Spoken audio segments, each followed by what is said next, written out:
Okay. Do you want me to do the intro? Okay. Yes. Welcome to the Gear Slum, your one-stop shop for all things guitar culture nonsense. I'm Phil. And I'm Cole. We slum And it also hard. I'm Cole. Yes. And also I'm Phil. We slum it hard, so you don't have to. All four of us. Two Phils and two Coles.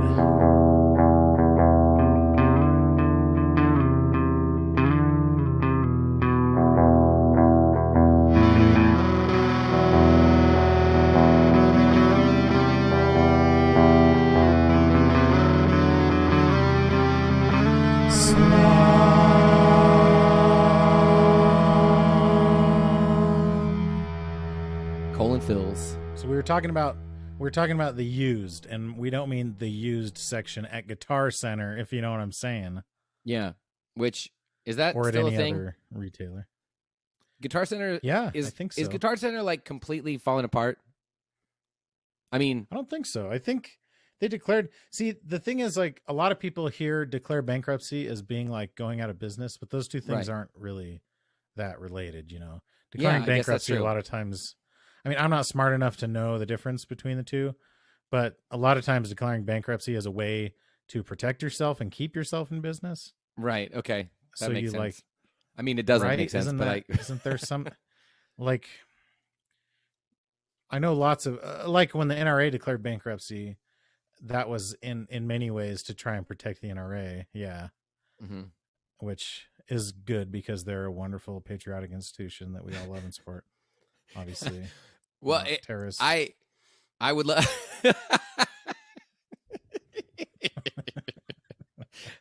I'm the I don't know if talking about the NRA is worth it, but I'm fascinated by like it's so like what do they do? Oh, what does the NRA do? Yeah, like I mean, I know in the past it was like it was like a social, it was like a club, and like you know it was like you know what I'm saying? Going down like, to the Moose Lodge. I'm going down to the NRA Lodge. Right. Although they didn't have like local chapters or whatever, it was just sort of like. But so then it becomes this like. It's just a lobbyist organization, I think. I mean, somebody knows more about it than we do, but it's seemingly it's a way to pay people in the government to make sure that they don't make any laws that limit people's ability to buy guns, right? Okay, yes to all that, but my understanding is that the fact everything that you just said is relatively new in the organization's history, and but like so. think about this: how many other lobbyist organizations are you aware of? See, I don't know. You like have friends who are like, I give my like you have friends who give their money to the NRA for everything for all the reasons that you just said. How many other lobbyist organizations do you know where you just like people that just give lobbyists money? It is such a weird and guns. Well, I know it's because of guns, and because guns are such a big part of our culture in this country. I know that people don't want to admit that like it's their hobby, right? But that's what it is. And if you had a hobby, if there was like half the country was going to say soccer, was going to get rid of like guitars or whatever. Oh yes, or footy. Good. Let's make it gear related. They wanted to outlaw just extended range guitars though, not 6-string guitars. They wanted to outlaw 7, 8, and 9-string guitars, you know. Yeah. Chapman sticks, way too much. Exactly. And no home needs a Chapman stick. And that's like such a big party. Part of it is like so many people's identity is focused around. Like it was funny. I was in Myrtle Beach this last week. Don't want to brag or anything, but you know, that's how I roll. And I was there with my in-laws and also my wife. And every day my father-in-law, like his shirt had something to do with guns.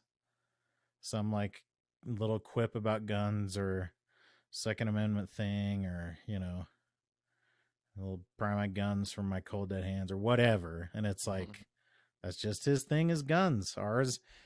My shirts are mostly like stupid guitar podcast shirts or whatever. And his are mostly gun shirts. And I guess if that was like your whole identity was guns and you felt like half the country didn't want you to have that anymore, you'd be willing to pay some money to try and protect it or something. But it is a weird thing to focus your identity around. I mean, like people, you could say it's weird to be a furry or something like that, but like furries don't kill people, you know? Yeah, I just find maybe it's guns don't kill people, furries do. Is that what it is? That's probably what it is. I just find it interesting that like I understand why somebody like your father-in-law, like he feels the way he feels, but it is weird, like because there isn't like I get what you're saying, like there's no equivalent organization for anything else seemingly, or maybe there is and we just don't know what it is, you know. But that is my point. There are for everything. There are, but we're just not aware what. Yeah. And this is the only one we're aware of. But nobody wears a hat that says, "Hey, anti-abortion organization." I mean, I guess they do wear those. Well, yeah. Why is it always the right-wing nut jobs that need to have a hat that? I guess they're at that women's march. They had the vagina hats. That's true. And it was because it was out of was it like a specific thing against the Trump hats or something?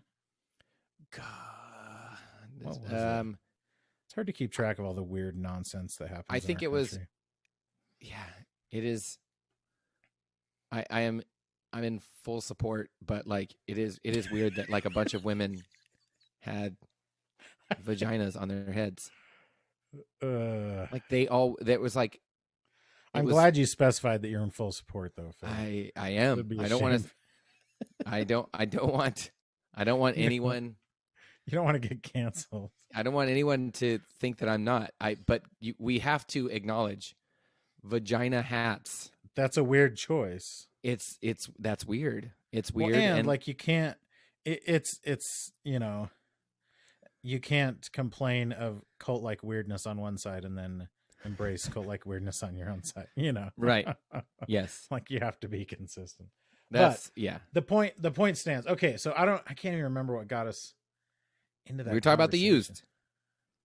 Yeah. You said because we were talking about the used section at we went used and then we used Guitar Center. Oh, bankruptcy. And then bankruptcy and then yes. NRA, there you go. Okay. So I think Guitar Center is fine. I've been there in recent days, in this era, you know, in these COVID times, in these unprecedented times, as we like to call them, and they seem to be doing just fine, just dandy, you know. I wanted to get what was I at the time? One thing I wanted to get was like what was it? Picture strings, an XLR to 1/4-inch connector, and like there was one for like $25 or something. Or I could go on Amazon and get one for $3, and it's like, but you could get it right now. Like I would pay, like if it's a guitar cable, and you know that's a bad example, but like, let's say it's like drumsticks, right? Because my son plays his drums. Okay. And I can get a set of drumsticks there for $10, or I can get them on Amazon for $5. Like, yeah, maybe I'll go there, or I'll go to another local store or something like that. But like for connectors and stuff, it's just so insanely expensive. Yeah, it seems like they've doubled down on the fact that like, listen, we're aware that not only does everyone have the capability to shop online, but now they have the capability to pull out their phone out of their pocket and look and see how ridiculous the price difference is. And then hit buy. I love how the Wi-Fi in a lot of retailers doesn't allow you to like go to any other retailer sites. Like, do you really think people are just gonna? Well, like, I guess I can't look it up. I guess I'll just buy this thing. Yeah, there's no way for me to look it up. You know. Oh, that stuff makes me so mad. That's kind of silly. Okay, so Guitar Center is great, and we support them. And this week's episode is sponsored by them. Actually, they reached out to us. Yeah, they got some bailout money, I think, and they're using some of that to pay for our sponsorship. Yeah. It's because like a company that could get bailed out. It's because and if you're wondering why us, well, it's because Mitt Romney and Cole are pretty close for obvious reasons. And Rit Momney. What's Rit Momney? That's it. Is it a band or is it just some dumb TikTok account? are you serious? I think they're the band who. I think they made one of the viral TikTok songs. Rit Momney is Mitt Romney and Rit Momney like sound equally like nonsensical. Oh yeah, so this you know that song, "Girl, put your records on, tell me your favorite song." That's by Rit Momney. Wait, really? Wow. Yeah. Okay. It's a cover of Corinne Bailey Rae's song. Oh, I see. But that was the one that became "The More They Stay the Same." That's the one that became popular on TikTok. Is the Rit Momney version.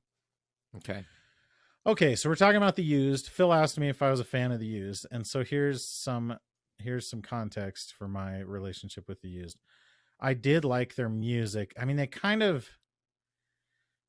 were kind of like post emo, and I was like too cool for school a little bit for them by the time they became popular. Second wave emo.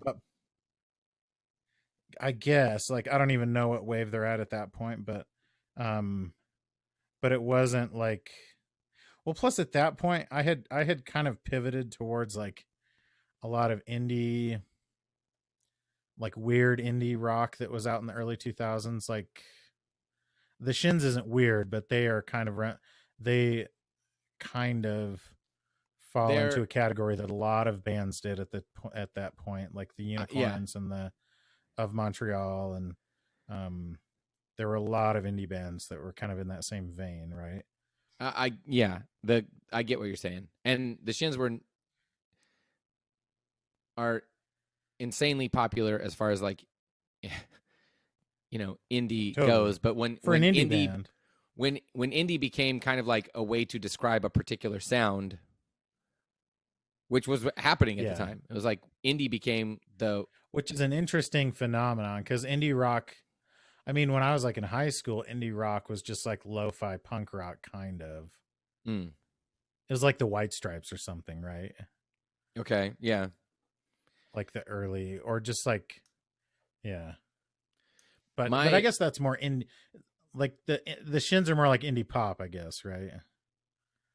I don't know. I guess But at any rate, that's what I was listening to a lot of. But also part of it was that they used, once they got popular globally or nationally or whatever. I was at BYU, which is right. They're from Orem, Utah, which is right next to where BYU is. And so there were a lot of like diehard Used fans.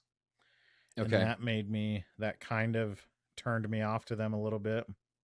And also, like, they were very much, especially in the local scene, they were very much defined by like, we don't like the church at all, because they were all raised in the LDS church, Right. And that was, of like, course they were. A big part of their identity was like, we don't conform to that stuff.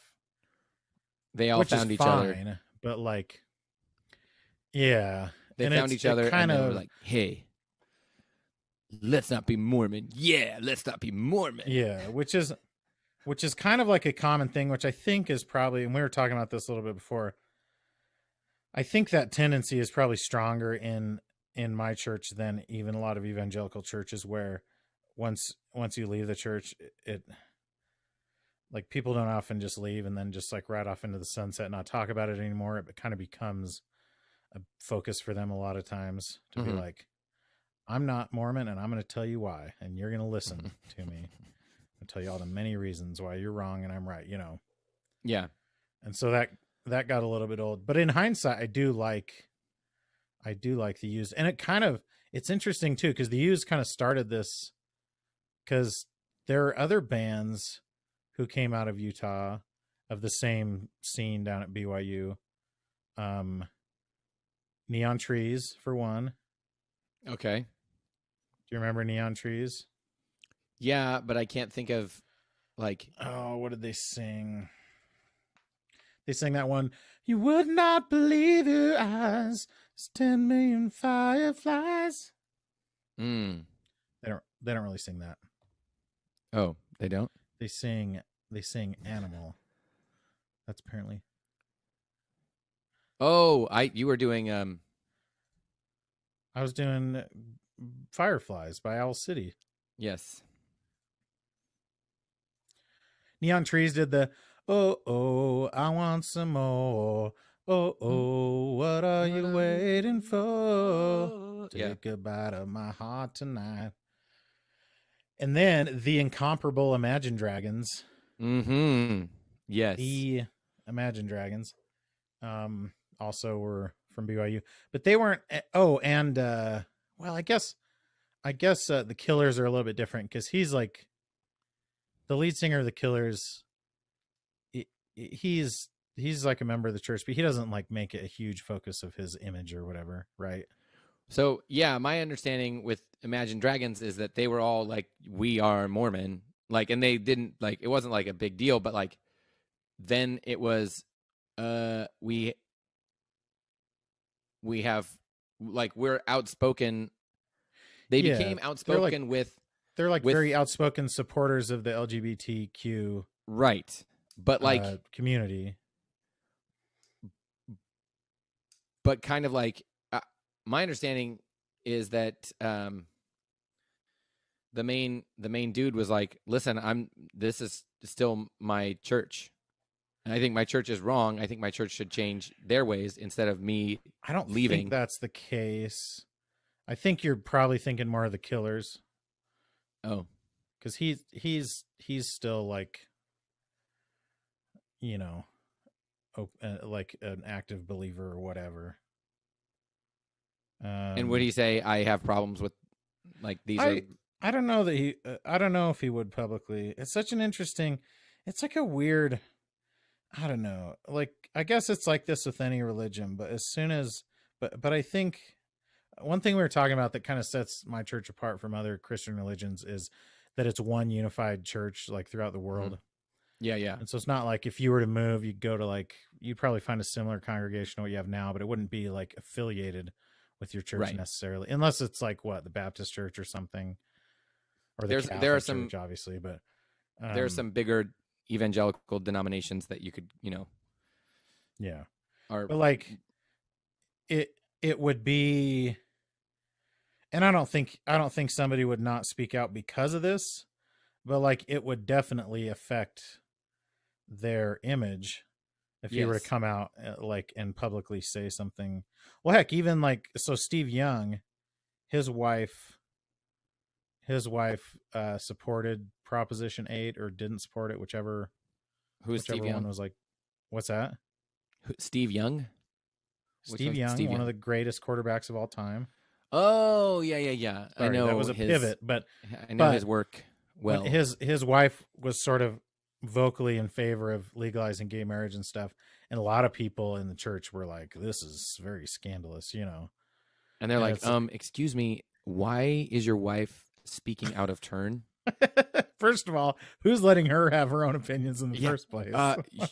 I'm sorry, but I mean, a lot of, like, in my opinion, I think he probably wasn't. I think he probably shared her opinion and wasn't as outspoken about it because it would affect his career and, whatever. Right. But at any rate, it's an interesting, I don't know. It's weird. We can all agree that he needs to get his house in order. He does need to get his house in order. He needs to get his people in line. People. If whether he agrees with her or not, she is speaking out of turn, and that must be corrected. When you hear "get your house in order," what do you think of? Because I think of like it usually has something to do with a man being more controlling, right? I think getting out of debt. No, I never think it's debt. I really? Always think when people in my circles, when I hear people use that phrase, they mean, why is your wife? Yeah, why is your wife being so It's out so of line. stupid, dude. It is. It's really Nobody ever messed up. says that like when their husband, like when the dude is like some doofus doing all kinds of terrible but things. like it's because the people who use it they don't believe that the woman is in charge of the man's domain. Like, yeah, so it's like the woman is like lots of women have messed up husbands, but nobody goes, why aren't you controlling your husband? Yeah. But there are people who believe that men should control their freaking wives. Your wife. I'm one of those people, just for the record. I want that put on the record. Wait, which one? That believes that you should control your wife. Oh, yeah. She shouldn't get out of line too much. It would be great. It would be really great if I could control my wife. Let's be honest. That would be awesome if I could. It is weird that there are quite a few popular bands that came out of BYU, right? Maybe we've talked about this before. Or out of that area. And I mean, part of it is because like Mormons put a big focus on musical talents and skills and stuff. It's like, I guess maybe statistically speaking, you'd expect there's like a higher percentage of people who play instruments and sing and all that stuff, but still it is kind of weird. That actually makes a lot of sense then, because like if it's just this cultural thing of like there are more families who are like getting their kids, like actively pushing their kids to be into music at an early age. And then that means there's going to be more places like, music lessons around, and totally, if it's more acceptable for people to, like push their kids towards that, then it's like, oh, maybe you're on the fence about it, but you hear about your neighbor, you see him carrying a cello, the car, you're like, oh, what's that? You're like, oh, cello. And you're like, oh, okay, that sounds cool. I should get my kid into that. And then that kind of thing is happening, it's going to create, there's just going to be a bunch of people playing music. Well, it's like all the like singers, like R&B singers of the 90s, like every single one of them, when they talk about growing up, they were singing in the church choir or whatever. Right? Yes, so exactly. It's like, of course, what it really means is that there are a lot of people elsewhere who just had musical talent that they maybe didn't discover, because they weren't singing in front of people and all that. But it's raw talent. Like a lot of things. It's talent, raw and then talent work and training, and and like having an environment that fosters that. A friend of mine that I used to play with at church, he's a black guy and grew up at a church that was like that kind of gospel church. Yeah, and he'd been playing since he was tiny. And he said the first time they were like, "Hey, we want you to solo," and I think he said he was like 11, and he got up and he was playing, and then it was like halfway through. What was he playing? Piano. Oh, like organ or something. Keys, yeah. And halfway through this service, this old guy just walked up and goes, youngster, and pushed him off. He was like, and sat down and finished the. And I was like, wait, that's messed up. And he goes, no. He was like, he goes, it was really uncool, but but it was like everybody knew I was not meeting like the bare minimum standard. And this guy just had the, That's interesting. He it's just so funny. He was it's like, it's like being on a freaking minor league baseball team or something, and like working your way up, and you're surrounded by people who, and you aspire to be like them. Yeah, totally. Well, and I think my buddy would say that, like, I think, and I don't know if this is the case for your church experience, but in my church experience, there's a whole lot of like getting kids to do things just for the sake of it, like being cute. It's like, oh, look at them, they're cute. And if they're bad at whatever they're doing, that's almost kind of better. Like, oh, they're cute because they're bad, and they're bad because they're cute. American Idol. Yeah, maybe kind of. But so then only when they're young, though. Right. And my buddy was saying that was not the case. It was never the case at his church. Yeah, it was there's a standard of like ability that we expect everybody to have, and you can meet the standard, and if you can't meet the standard, then keep working and come back when you do. Like that was where he, and as a result, he is really freaking good. Yeah. He's really good. And he would say it's because of that environment that was like very, which it'll either make or break you. Like the other path is that he, goes home and turns into a serial killer because this guy kicked him off the piano in front of everybody, you know, like, yeah. But if you're going to be, if you're going to be better, it can, it's like a refiner's fire or whatever. Yeah. I mean, it's interesting too that it's like a part of our culture because music, like it's a big thing in our church and we have like special musical numbers, but the week to week music is just organ and singing. Like there's no instruments or anything, It's just like choir music. But then you'll have like, oh, we're going to have a special musical number today. This person's going to play the harp or the violin or something like that, And if somebody ever plays an acoustic guitar, it's always a little bit like, ooh, like the old people in the congregation are like, they shouldn't be doing that. So never electric guitar. Not during church. Music. Like for like a special talent show or something like that. But no, during church, I think the church, like the handbook specifically mentions acoustic instruments. So yeah, it would be very unusual for somebody to play. So acoustic guitar, but it's got to be green sleeves. It's got to be nylon strings, really. You got to have the little foot. You got to have the little footstool, your foot up on the stool and your classical body positioning. Yeah. So were you a big fan of The Used, Phil? I don't know why that. So, viewers, the reason I brought them up is because I don't know. I'm trying to clean my desk.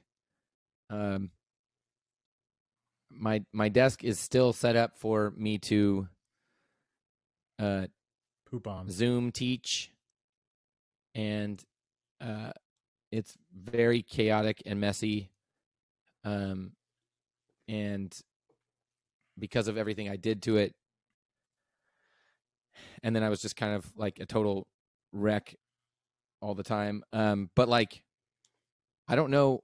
I'm going through things. I have no idea why this. I don't know where any CDs are, and for some reason, there's this one CD on my desk by The Used. The Used. Lies for the Liars. I can't. Is this their second? That's very weird. I have no idea. I can't remember if that's their second or if it's their sophomore album or their. I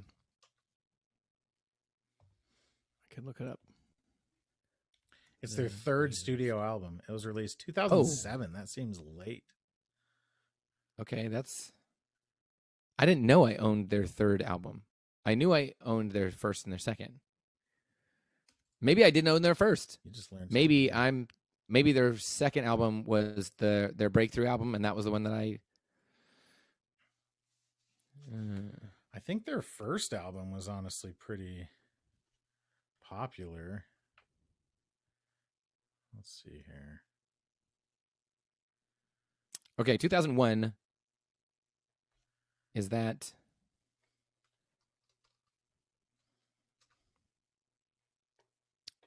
The Used.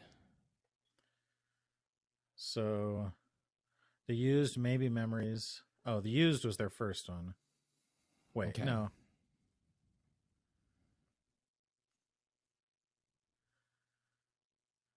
It was released 2002. That had Buried Myself Alive. Oh, Blue and Yellow was very popular. Bury Myself Alive. Yes. Ooh, and they played Ozfest. Oh man, it's so funny to see these guys. Okay, so they were like pretty big in the scene down there. So this brings back memories. If you don't know Gun Street Wiring Shop by now, You must be living in the dark ages. They are the premier hand-built wiring solution for all of your guitars. I have one in my Telecaster. I have a setup in there, 5-way. It's great. Have it in my Jazzmaster. It's amazing. I actually put it in my Epiphone Dot, brought the thing back to life. It's crazy. If you don't have it, you need it. Every guitar that you own will be better with Gun Street Wiring Shop. I promise. Also, if you join the Street Crew, you get a discount on the product, and I guarantee you'll enjoy it. If you get it and you don't like it, I will punch Cole in the face. That's my guarantee. Check it out right now at gunstreetwiringshop.com. So I will also say this, and I feel like I've said this on the podcast, but it's kind of burned in my brain. I don't know how much you were watching the show The Osbournes. That was bit. I I always really thought like Ozzy Osbourne came off surprisingly like normal and kind and good-hearted in that show. Yes. Right? Yes, he 100% did.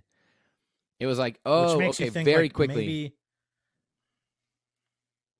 Maybe they did that on purpose. Just like in Cops, how they never like they don't show the clips and make the cops look bad, you know?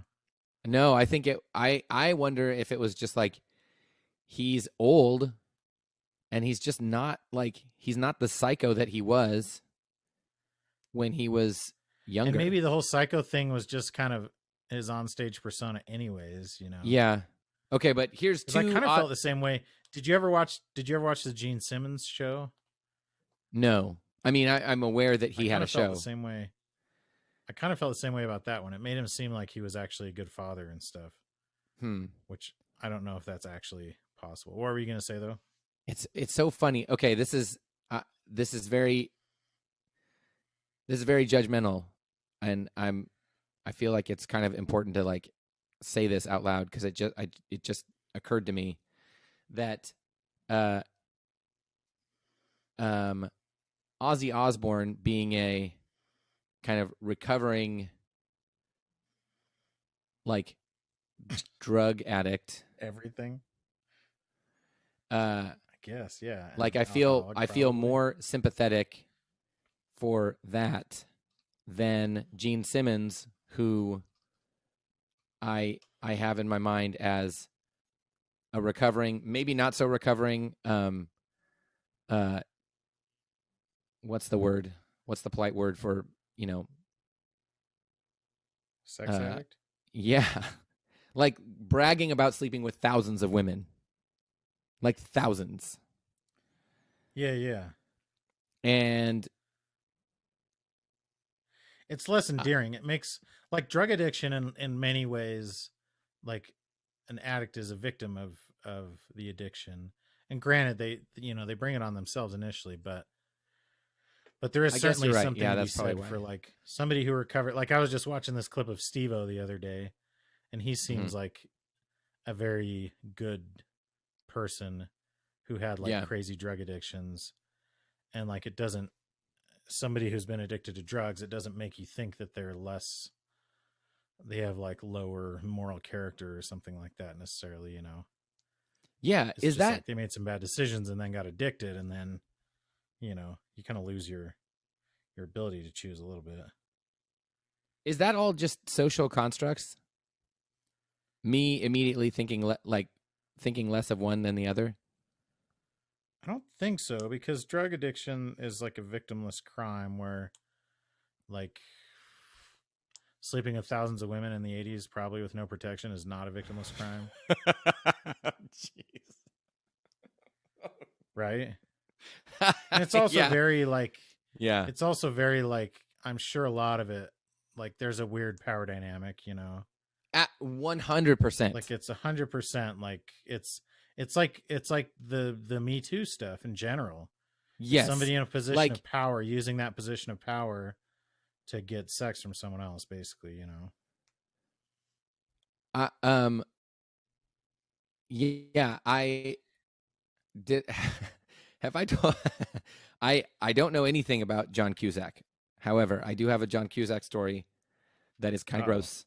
A friend, one of my very good friends, his wife's very good friend was skiing or something and was at this ski lodge, and then there is this isn't I don't know this person. This is my friend's wife's friend. My friend's wife. So she's at the ski lodge or some such place, and John Cusack is there, and she walks over and says hi to him because he's John Cusack. She's like, "Oh, I'm a huge fan. I loved all your movies. Say anything. I practically have it memorized." And he's like, "Oh, well, sit down. Let me buy you a drink." And she's like, "Oh, okay." And then she sits down, and they end up talking for like hours. And then he's like, "I feel like I've never had a connection like this with anyone." And she's like, "Oh, dude. Wow, that's oh my gosh, really?" And then he's like, "Do you want to come up to my room?" And it continues from there in exactly the way you would expect it to happen. And then he disappeared, and she never saw him or heard from him again. And I feel like we kind of all, like, when my friend's wife told me that story, I thought, okay, yeah, that's like, she was dumb for doing that, but it would never have happened. But it is like, if it wasn't John Cusack. Like, in workplace harassment cases, the power differential is always considered. Like if somebody has the ability to advance the other person's career or something like that, that's a huge effect on it. And so it's like, you can't just treat it as two consenting adults who are totally on the same. Yes, that's my point. Is that it's like, and granted, that doesn't mean that it's assault or something like that. No, but it does mean that it's kind of sleazy, Yes. And I feel like at a minimum, it's that. It's like, Gene Simmons having sex with 3,000 women. Like, I don't know whether it's assault or not. It's still like him using his power to get something from a lot of people who in their right mind probably wouldn't give it to him or whatever. Well, would not have. Yeah. Yes. Right. I don't know. Yeah, it is interesting that. Yeah, it definitely. I feel like at this point in the podcast, I need to say I've never used my position in this podcast to physically. That doesn't mean he hasn't tried. He just hasn't succeeded. I've never had any physical needs met as a result of my position in this podcast. I have, but it's all been food based. I've had many of my needs met. That's true. Through Andy and others. Yeah. Andy bought me drinks. Korean barbecue. Okay, so speaking of which, I stand corrected. So I'm one of those guys who I have a very stereotypical food tastes, right? I'm like a child who never grew up. Like if I'm at a restaurant, I'll probably just get like a hamburger or something and French fries, And historically, I do not like seafood, right? We had this conversation. We went to Seattle with Andy and the Slum Bros. Yes. And my bro. And there were multiple times where I tried seafood and liked it. And the presumption is that, well, Utah just doesn't have good seafood because they're not close to the sea. So it makes sense. But I was trying to go outside of my comfort zone, So then when I was in Myrtle Beach, I did the same thing. We went to this fancy restaurant and I got shrimp and grits, which I think some of our listeners are going to be very proud of me and very excited to hear that I got shrimp and grits. And it was really good. And then the next time with our dinner, we got a lobster tail. I just got like a steak or something. But this is making me sound very rich, which I'm not. Clifton, are you proud? Shrimp and grits? Yeah, Clifton, I hope. I don't know enough to know if that is if it is like a very Southern food type thing. It does. But it like sounds Southern comfort food also is like regional, right? Right. That's true. Like shrimp and grits might only be like a coastal thing or something. I don't know. But it was very good, as was the lobster. So I'm proud of myself. But then we go to freaking Wahlburgers the next day.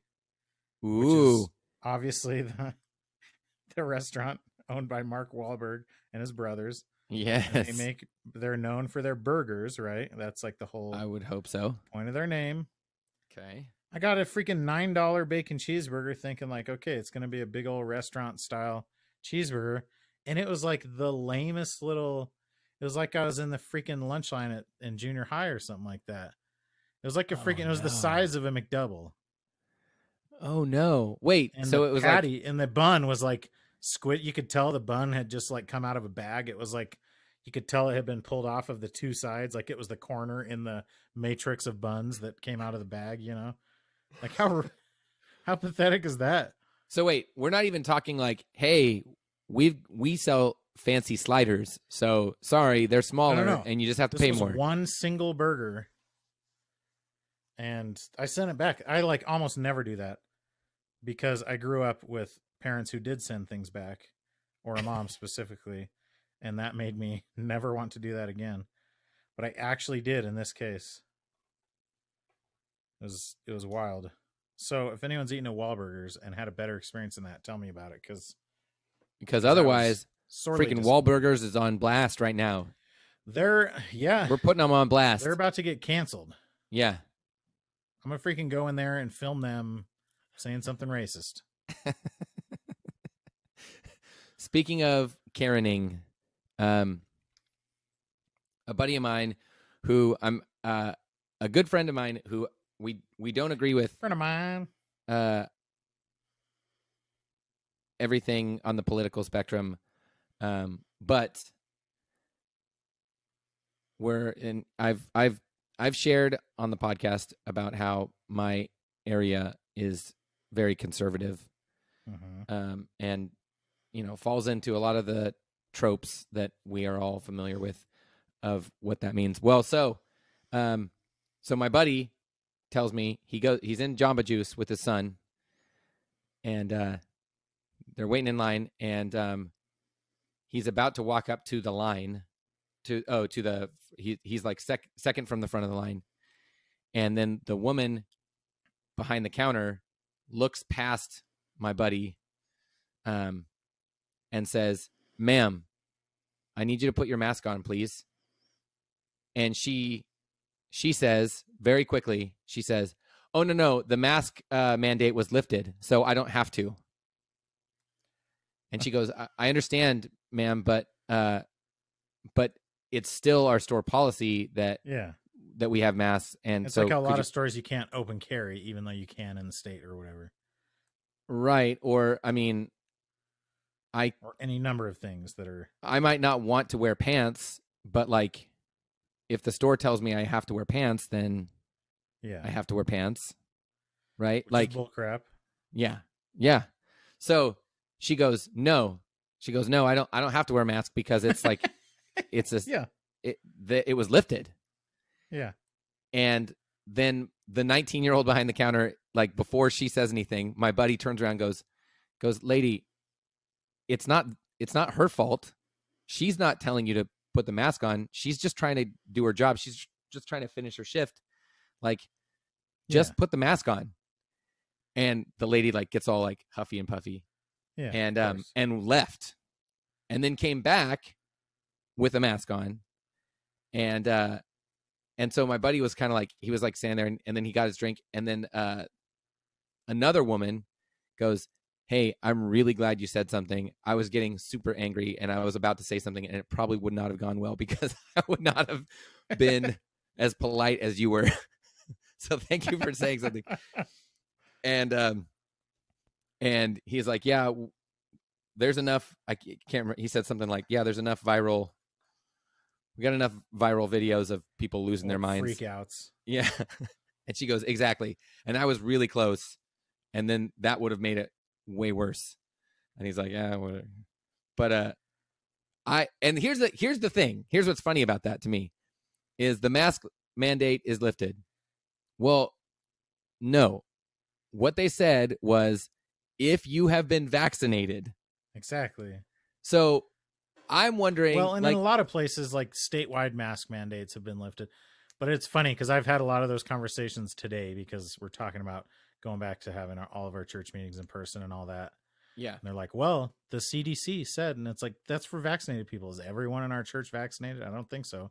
Right. Because the same people who didn't want to wear masks are the same ones who didn't get vaccinated either, you know? Yes. And that's my freaking point is I would put $1,000 on the fact that this woman saying she doesn't have to wear a mask anymore because the mandate was lifted. There's no way she's vaccinated. She's not. Yeah. There's no way. She's not like angrily arguing about her mask because I would love to see someone who is like super cautious about COVID and was like super excited about the vaccine, got fully vaccinated, and then they're like, now I'm fully anti-mask. I'm going to be vocally now it's my masks. turn to be a big old bee. I've wanted to be a Karen so bad, and now is my chance. People, dude. All the things have fallen into line, so I can be angry about this. It's such a weird, like, I think people get way too much joy.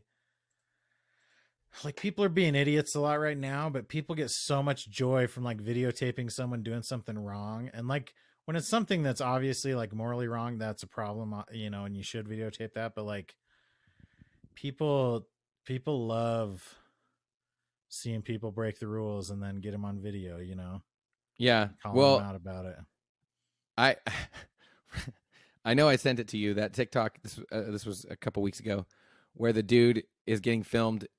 No, I think he was filming himself.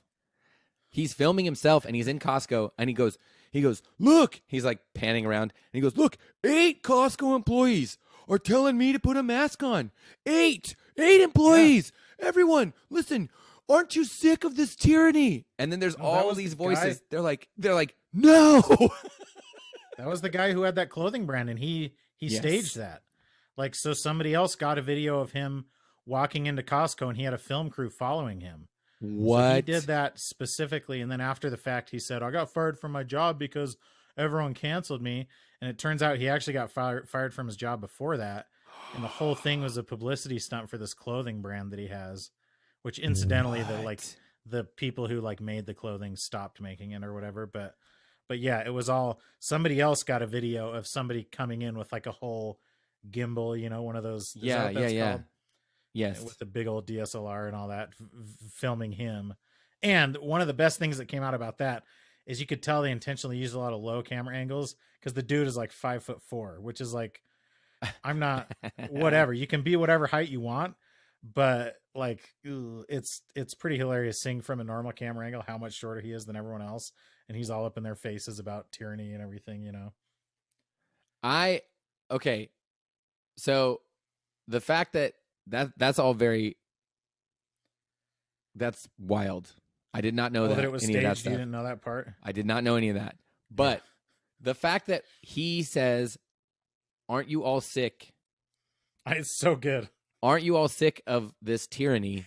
And that random people in Costco are like, no. The only voice you hear above the noise is just, no. No. That's like my favorite thing about it is like, if I'm given the choice between siding with this a-hole or tyranny, you're literally I choose saying, tyranny. like, nah, I'm on the side of tyranny. Yes. I'm not signing up for whatever this idiot's doing. Whatever this guy, I'm the opposite of that guy. That's my favorite thing about it. It's so good. Tyranny is bad. Yeah, we all agree. I guess I am on the side of tyranny. If you're gonna, but in this case, if you're gonna make me choose. Oh man, that's what I love. Like, and it was like instant. Aren't you sick of all this tyranny? No. It was very good. No, the thing I'm sick of is people yelling in Costco. That's what I'm sick of. Exactly. I'm not sick of any of that. Over like just putting a piece of fabric on your face. Just like put a piece of fabric on your face, you know? People are going to look back on this time like 20 years from now or 50 years from now and be like, wait a second. They're like a whole half of the country didn't think you should wear a face mask during a global pandemic of a disease that's spread like through the air. Like, how's that even possible?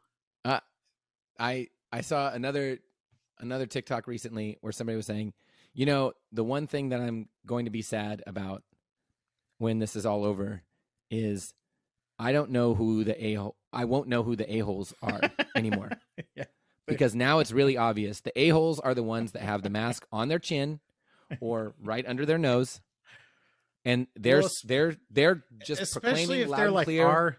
especially if they're our age. I know this is like, I feel like if I see like some 70-year-old dude or some 80-year-old dude who isn't wearing his mask right, it's like, he's probably, he's probably got like crap in his pants too or something, like Wait, really?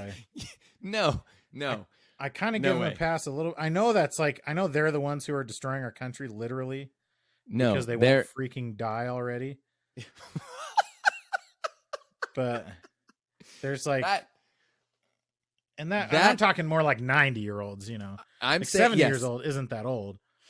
But like, if you're kind of like, if you're walking around life and you're like confused, that's what you're talking. You're talking about the kind of person who like. I'm talking about somebody, who's confused. I mean, then there's like, which is also then they shouldn't be at the grocery store by themselves.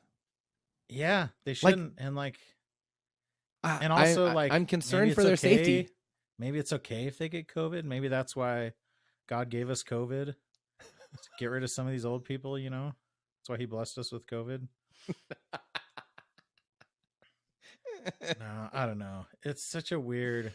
Well, part of it is like, part of the problem is that we take our initial thought, and people are just incapable of any kind of nuance, and so you take your initial inkling and your thought, and just like, I'm going to go to the natural, like, extreme of whatever that is, and that's what I'm going to care about deeply. Like, so many people do that, when in reality it's like, if you don't want to wear a mask, but like you're going into a store that requires it, you should probably just wear it and then like grumble about it or whatever, like that's what a normal person would do who is opposed to masks, Yes. I It don't would just be like, this sucks. Just like if you're opposed to, I don't know, if there's like a rule that you can't wear flip-flops at a restaurant or something, I gotta go put shoes on, Yeah. Well, and yeah, I told my kids, I told my classes, like, this was months ago. I was like, hey, just so you know, like, I don't know if you've heard anybody say this, like, I hate masks, but I'm a very strong believer in them.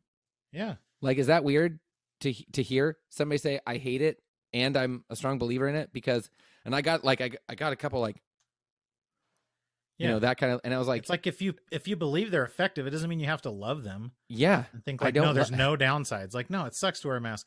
Like when we flew, I had to wear a mask for like, 12 hours straight or whatever when we were flying back, which I know is like what a lot of people have to do every day, but it gives you a newfound appreciation for like people that literally do have to wear it all day, every day. Like, it sucks. Nobody thinks they're fun, right? Right. Nobody's like, man, I love how my glasses fog up whenever I breathe. This is awesome. A friend of mine said he saw two teenagers kiss with masks on the other day.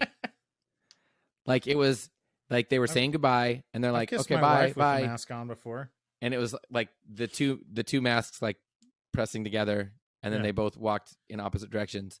And he goes, is it weird that like it's been over a year and it just never occurred to me that would be a thing that people would do. And it was the first time I ever saw it or even contemplated. I'm more weirded out by the fact that high school kids are just kissing freely in public.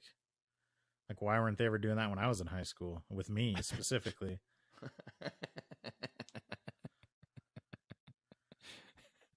Do you remember when like the first people you're like in junior high, like your first friends started to get girlfriends and they would actually like kiss and hold hands and stuff like that? And it was like, dude. Or were you that person? No, I was far from that person. I don't think I think it was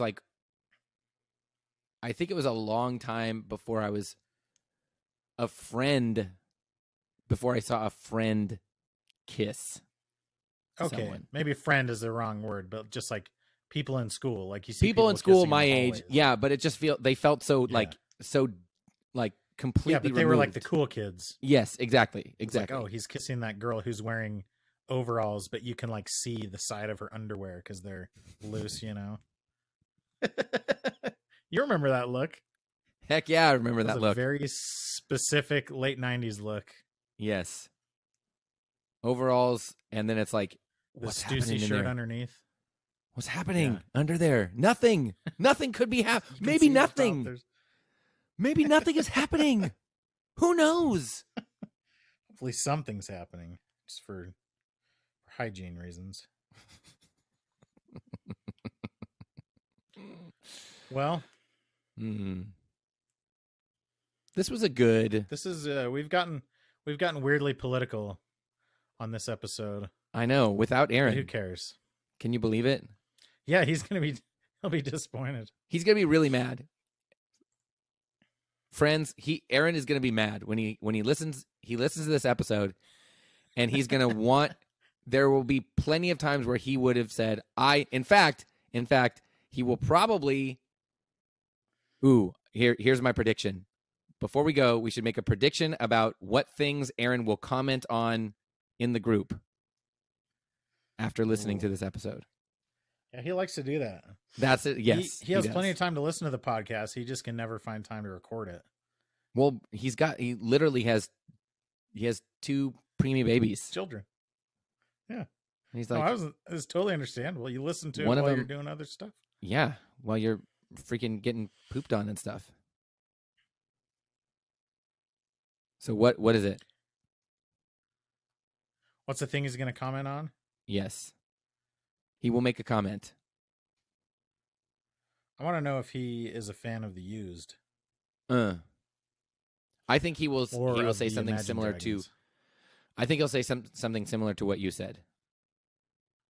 That like he was aware of them and not a fan, but not because of the Mormon stuff. Not a fan because Yeah. they were like, post. They were kind of late to the party a Emo. little bit. Yeah.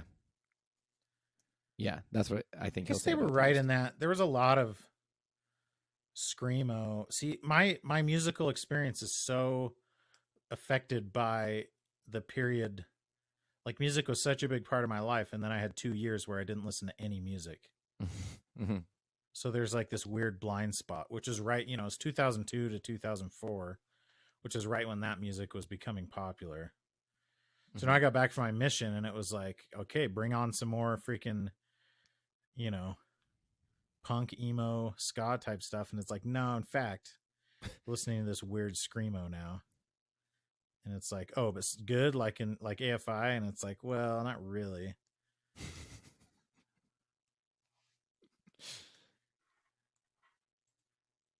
I did like what's the My Chemical Romance. They're Mhm. pretty good. Oh, They see, fall I into like- that same category, don't they? They're definitely the same. I want to say they're the same time period.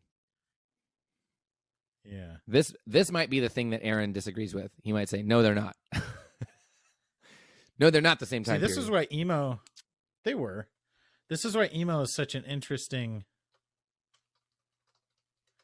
I have to go back and make sure that I'm remembering this right. And I know I've talked about this before. No, it would have been 2006. I saw My Chemical Romance. Yeah, maybe so. Play with Dashboard Confessional. Which is like such a weird lineup, but they're both very emo, I guess. They're just like, I guess that's what happens when you define a musical style not by how it sounds, but by like the lyrical content or whatever. Yeah. Yeah, totally. Because Dashboard and My Chemical Romance could not be more different musically, Right.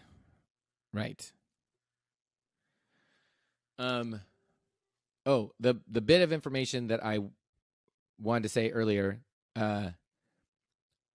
I brought up the show The Osbournes because Kelly Osbourne, daughter of Ozzy Osbourne, was dating the lead singer from The Used, at the time of the, I think, the first season of the show. And I remember, oh gosh, what's the brother's name? Kelly Kapowski. Whatever the brother's name is. Jack. It's Jack. It? It's like Joe. No, I think it's Jack. Noel. Jack. It's Jack. Jack. So Jack was saying, how can you date somebody whose nickname is Pukey? And she's like, stop calling him that. Nobody calls him that. And he goes, no, everybody calls him that. And then the mom is like, why do they call him that? And then Kelly's like freaking out. She's like, don't tell her. And he goes, they call him Pukey because that's part of how he got famous, is he would throw up on the people in the front of the crowd, like on purpose. There's no way that's true, right? Well, you should be the one to comment on this. It was your town that he got started in. Bert. So I love his name. His name's Bert McCracken. His name's Bert McCracken. And then he's like, please, somebody give me a nickname. I'll take anything. How about Pukey? Yes, Pukey, fine. I'll take it. Like, wow. I'll take it over Bert I'm not thrilled McCracken. about it. Oh, he was diagnosed with acute pancreatitis. He told the launch that he did not purposefully regurgitate on stage. Let's see here. Due to The Used, so this is from 2003. The Used were forced to cancel 2 shows last week due to McCracken's condition. Vomiting on stage had become somewhat of a trademark for McCracken's live show. However, before being diagnosed with acute pancreatitis, he told the launch that he did not purposely regurgitate on stage. I don't deliberately puke on stage. Never have, never will. Never. No, I don't puke on stage. There have been times, when I move around on stage, it's like running a mile, and I just get so exhausted. And then when I try to scream, there's been times where I vomited all over the stage, but it tears up my vocal cords so much I have to scream and sing the rest of the show with vomit in my throat. Oh, yikes. Dude. A lot of kids come to the show. And that was one thing I remember too, is that I'm trying to remember. I know I've seen them live. One of the things that, for better or for worse, whether it's fair or not, one of the ways that I always characterized punk bands or emo bands or any kind of screamy, yelly music is how well they could do it live. And if they couldn't do well live, Yes. Like Dashboard, for example, he's like the gold standard. Like, his voice is insane and he always sings perfectly live. And he even shifts some songs up a key. Like, it's insane. The dude's ridiculous. But then there are countless punk bands that suck live because, or in theory, in my opinion, are not good live because their lead singer doesn't sound good live. Right. Yes. Like Taking Back Sunday kind of became one of those. It requires pristine conditions to it's pull like, it's off very the hit or things that miss. Like, it depends on what they ate that day, or right, any number of things. AFI was always on point live too. Pukey. Did you? Plus, I love That's a really funny response too. No, I've never deliberately done it on stage. Never. I've never ever. It's like he's a freaking congressman being accused of doing cocaine or something like that. Wait, what was the one? What was the one? It was like, have you ever intentionally blah blah blah blah blah blah? And the guy was like, intentionally, no. And then it's like, dude, you just outed yourself. What was putting that clarification in there, like you just undid everything by saying, yeah. But it's also kind of hilarious that Ozzy Osbourne's kids are fighting over this guy's on stage persona is too crazy. You shouldn't date him, I know. right? He pukes on stage. What a loser. Yeah, You right. shouldn't date him. Yeah. Like, Well- does he bite the heads off of bats? Yes, but like, and she's saying like at the time it was something like she was embarrassed. Please don't tell mom. Please don't tell mom.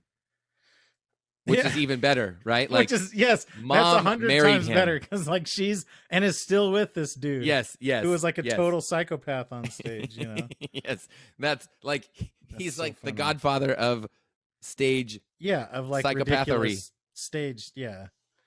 Psychotics. Oh man, that's funny. What a strange reality shows like that can't exist anymore. I loved see that was back I was talking to somebody about this the other day and we were like talking about man, how did we get on the topic? Oh, we were talking about like Little Caesars, right? And Little Caesars was the closest pizza place to me growing up. It was kind of the only place. So we'd always eat there. And we were talking about how crazy it is that they still do $5 pizzas where like every other fast food place, like a McDouble is like $2.50 now. And it used to be $1 like 5 years ago, you know?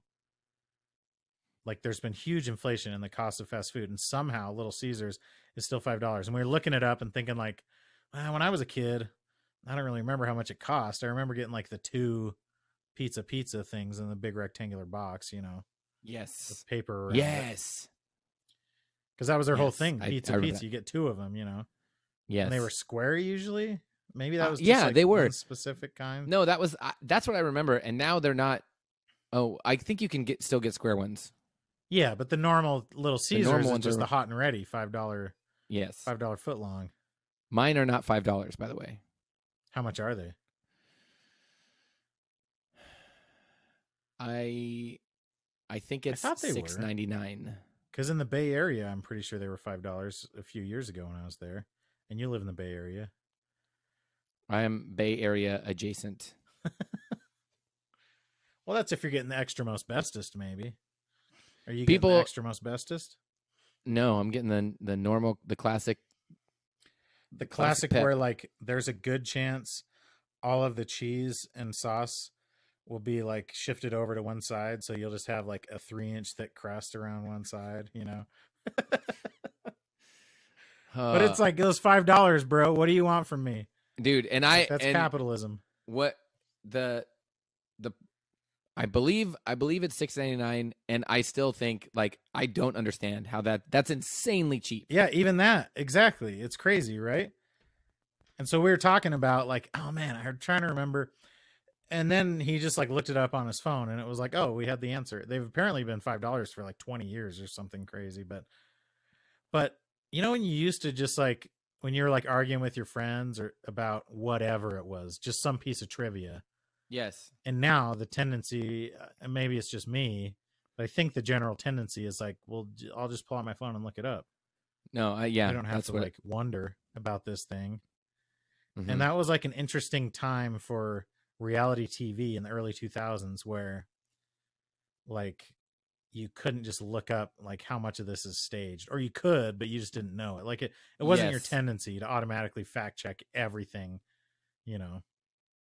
Yes. And I miss those naive days, you know. I actually Which is just ironic that like go ahead. Oh, thank you. Aaron's not here.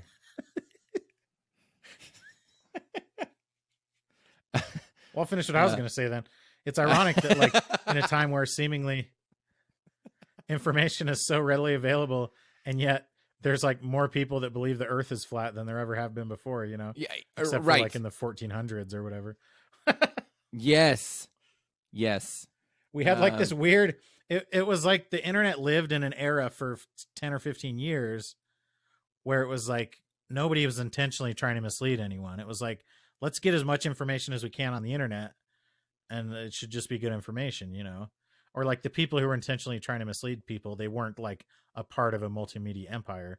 They were Right. just, I was like, gonna, yeah, doofuses, that's what I was you gonna know? say. That like before, I mean, you remember like in the early They were email trolls. days. In the early email days, I remember getting emails that were like forwarded a million times from my aunt Yeah, telling you like that don't were some flash your lights at insane. somebody when their headlights are out. Yes, exactly. Some insane, and Yeah. and it's like that stuff was out there, but it wasn't like organized. And I think maybe it was coming from because, an email forward that said FW 100 times on it. It wasn't coming from a 24-hour news station that is traditionally like respected as being reputable, you know. Right. Fair and balanced. Yeah, I think then at some point somebody was like, wait, we could make some money. We could really make some money. All those people that forward those emails. People who send these email forwards, they really get like, they really get off on false information. And they got a lot of cash. So and they happen to be the ones who have all the money, and not only that, but they're hoarding it. And then they complain about the younger people who can't afford to buy a house. And it's like, yeah, that's because you bought 3 houses, you a-hole, and you're renting one of them to me at this inflated cost, you know, and you won't retire because you didn't save well enough. I know those are like 2 opposing scenarios, but still. I'm sorry to all of our baby boomer listeners out there. I'm not. Our wealth hoarders. Do we have? We don't have any boomer. Wait. I mean, just my dad, I guess. Okay. Sorry, but he's a patron, so he's not hoarding all of his wealth. Sorry, Mr. Duke. He's a Patriot patron. Exactly. He's a sister patron. All right. Well, this has been fun. Not as fun as if Aaron were here, but it has been fun. Aaron's gonna have some things to say about this. Aaron, yes, he definitely will. Everybody, yes, Aaron, we miss you. Do we want to say any words to Aaron? Maybe that's what we should do until we get him back on the podcast. You told us. What do we want to say to him, Aaron? Like sincere I miss things? You. Both. About his babies or something? Or tell Aaron, him that he's we miss you, butthole. and we love you. And you're a big butthole. And you're a big butthole. And we're considering kicking you off the podcast. Okay, bye. Bye. Just kidding. I just watched that. Do you remember the Vine where the girl? It's like the message. She's like leaving a voicemail to like a boyfriend or something. She's like, "Just wanted to tell you that I love you, and I miss you."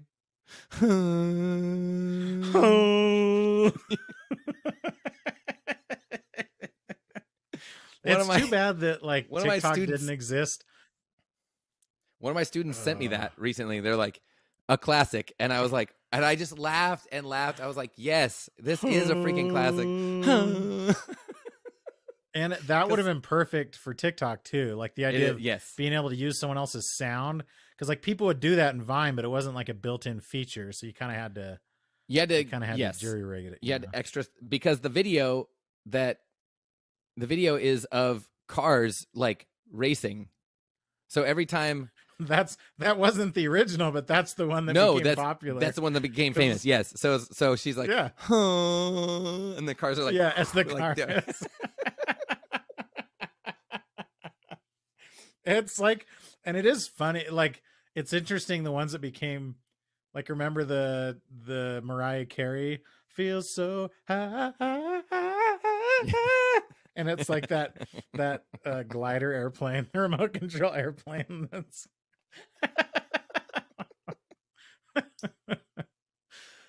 oh man.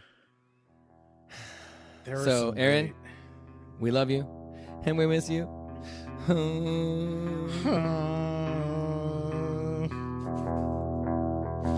Thanks for friendship. Thanks for friendship.